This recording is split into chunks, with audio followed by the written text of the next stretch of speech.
ने राज्यसभा के लिए प्रत्याशी के नाम की घोषणा कर दी है।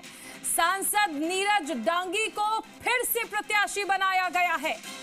बड़ी खबर आपको बताई जा रही है। देखिए, इंतजार यही था कि कांग्रेस किसे अपना कैंडिडेट घोषित करेगी। कांग्रेस ने राज्यसभा के लिए प्रत्याशी घोषित कर दिया है।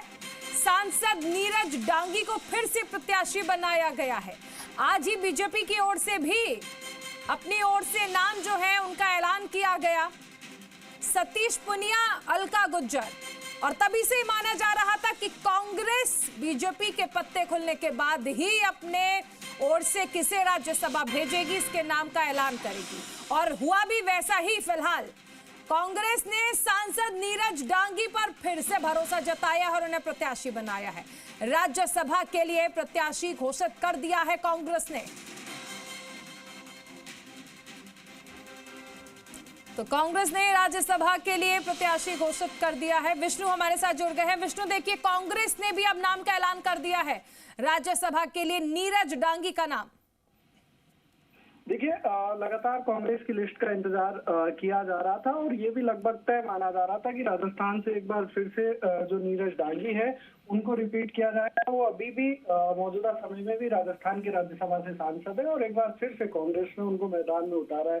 साथ ही अगर कर्नाटक की बात की जाए तो कर्नाटक में मल्लिकार्जुन खड़गे और पवन खेड़ा को भी कर्नाटक से राज्यसभा उम्मीदवार बनाया गया है।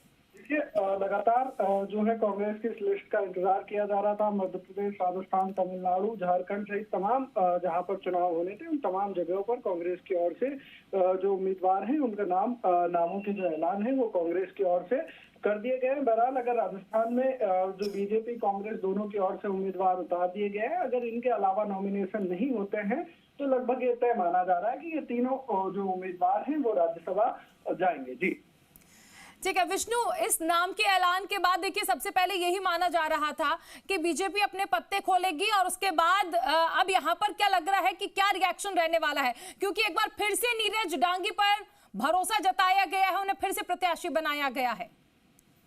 देखिए, लगातार ये चर्चाओं का दौर लंबे समय से चल रहा था। राजस्थान से 2 से 3 नाम लगातार चर्चाओं में थे, जिनमें से नीरज डांगी प्रमुख तौर पर चर्चाओं में थे। इसके साथ ही भंवर जितेंद्र सिंह हो, सीपी जोशी हो, इनके नाम भी लगातार चर्चाओं में शामिल थे। कई नेताओं ने लगातार दिल्ली में भी कई नेताओं से मुलाकात की। पिछले करीब 1 हफ्ते से लगातार कई नेता दिल्ली के दौरे पर थे, लगातार मुलाकात कर रहे थे। लेकिन बहरहाल अब जो नीरज डांगी है, एक बार उनको फिर से राज्यसभा भेजने के लिए उम्मीदवार का नाम ऐलान कांग्रेस की ओर से किया गया। और बहरहाल तमाम जो मांग है वो कई कम्युनिटी राजस्थान में मांग कर रही थी लगातार की उनके कम्युनिटी से भी भेजा जाए, इलाकों से भी मांग हो रही थी। लेकिन जो मौजूदा सांसद यहाँ से हैं उनको एक बार से कांग्रेस ने रिपीट किया। विष्णु, एक चीज और समझना चाहेंगे आपसे कि राजस्थान के जातिगत या फिर क्षेत्रीय समीकरणों की अगर बात कर लें, उन्हें साधने के लिए नीरज डांगी का नाम कितना कारगर साबित होगा?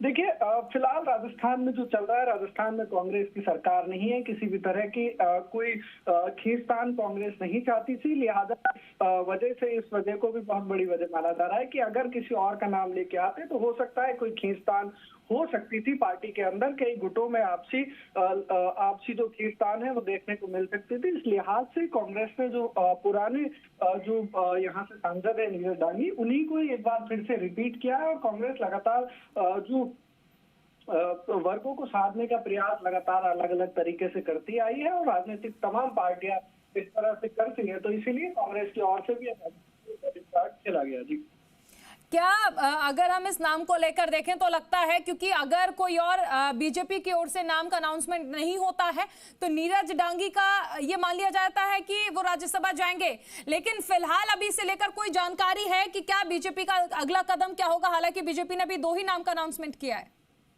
देखिए, उम्मीद यही है, क्योंकि जैसा कि मैंने आपको बताया कि फिलहाल जो दोनों पार्टियों की ओर से जो 3 सीटें यहाँ पर राजस्थान में खाली हुई थी, उस लिहाज से दोनों पार्टियों ने अपने नंबर्स के हिसाब से उम्मीदवारों का ऐलान कर दिया है। और फिलहाल इसकी कोई चर्चा फिलहाल नहीं है कि और उम्मीदवारों के ऐलान होंगे। और अगर किसी अन्य कोई व्यक्ति दावेदारी नहीं करता है, उम्मीदवार के तौर पर पर्चा नहीं भरता है, तो ये तय माना जा रहा है कि ये तीनों व्यक्ति जो है बीजेपी की ओर से सतीश पूनिया, अलका गुजर और कांग्रेस की ओर से नीरज डांगी, ये तीनों राज्यसभा में यहाँ से सांसद बन के और जाएंगे। जी नीरज, जिस नाम पर दोबारा भरोसा जताया गया, इसके पीछे कांग्रेस की क्या रणनीति समझ आती है?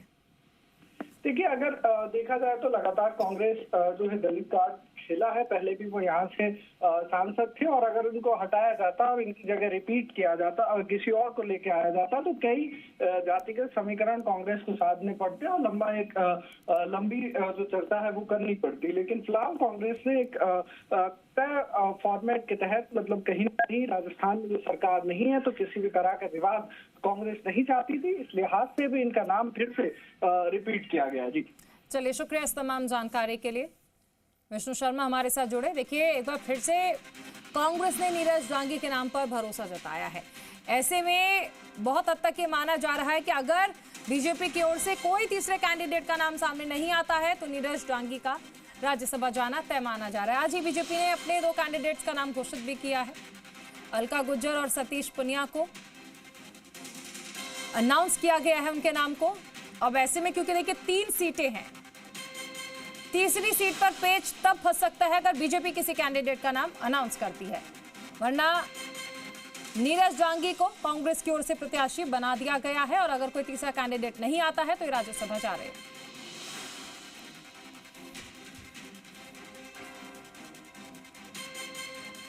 बड़ी खबर आपको बताई जा रही है, नीरज डांगी को राज्यसभा प्रत्याशी बनाया गया है। एक बार पुनः उन्हें प्रत्याशी बनाया गया है। हालांकि कांग्रेस की इसके पीछे अपनी एक अलग रणनीति मानी जा रही है।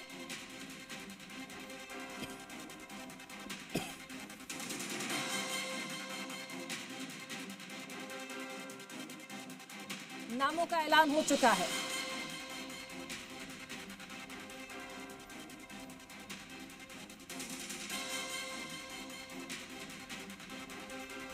कांग्रेस ने एक बार फिर से उन्हें उच्च सदन में भेजने का मौका दिया है।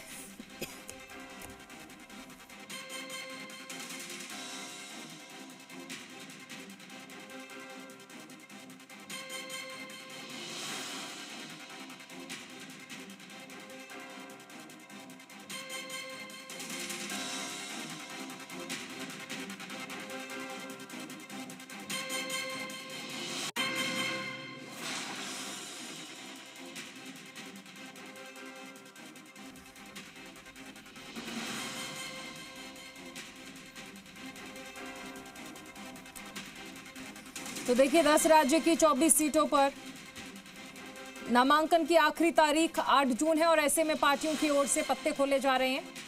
बीजेपी ने आज 2 नाम का अनाउंसमेंट कर दिया है। कांग्रेस की ओर से नीरज डांगी को प्रत्याशी बनाया गया है।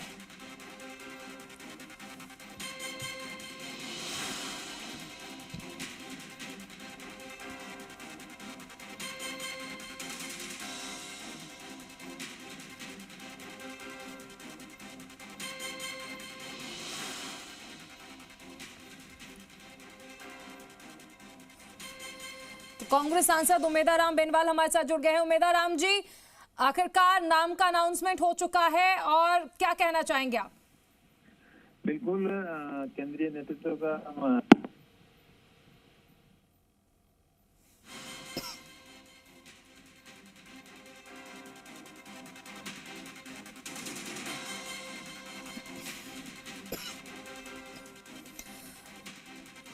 सांसद नीरज डांगी को फिर से प्रत्याशी बनाया गया है।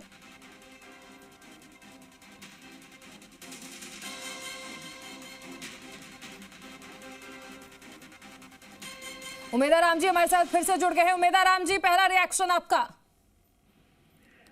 सबसे पहले तो नीरज जी को बहुत बहुत बधाई, और केंद्रीय नेतृत्व में और पार्टी ने उनके ऊपर भरोसा जताते हुए दोबारा उन्हें कैंडिडेट बनाया, इसके लिए उनको बहुत बहुत बधाई।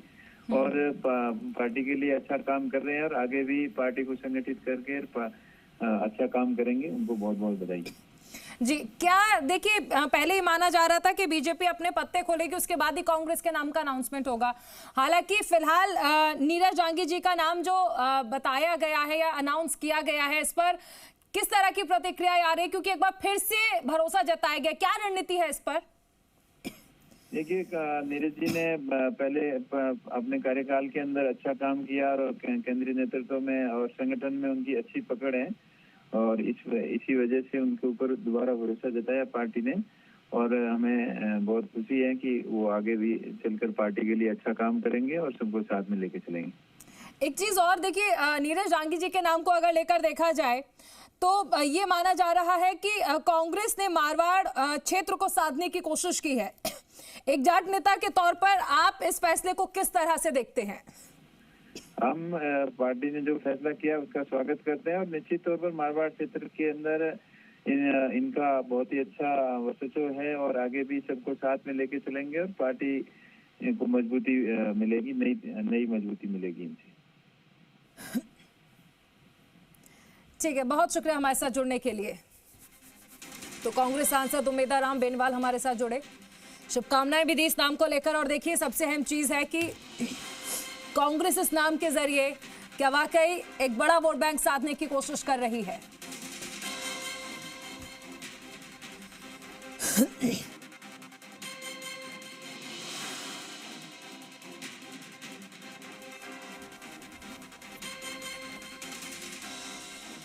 तो कांग्रेस की ओर से सांसद नीरज डांगी को एक बार फिर से प्रत्याशी घोषित किया गया है।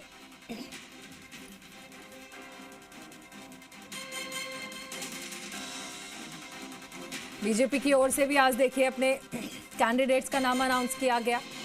सतीश पुनिया और अलका गुर्जर को बनाया गया और ऐसे में कांग्रेस की ओर से भी एक नाम का अनाउंसमेंट कर दिया है। अब देखना होगा कि क्या बीजेपी किसी तीसरे कैंडिडेट का नाम अनाउंस करती है।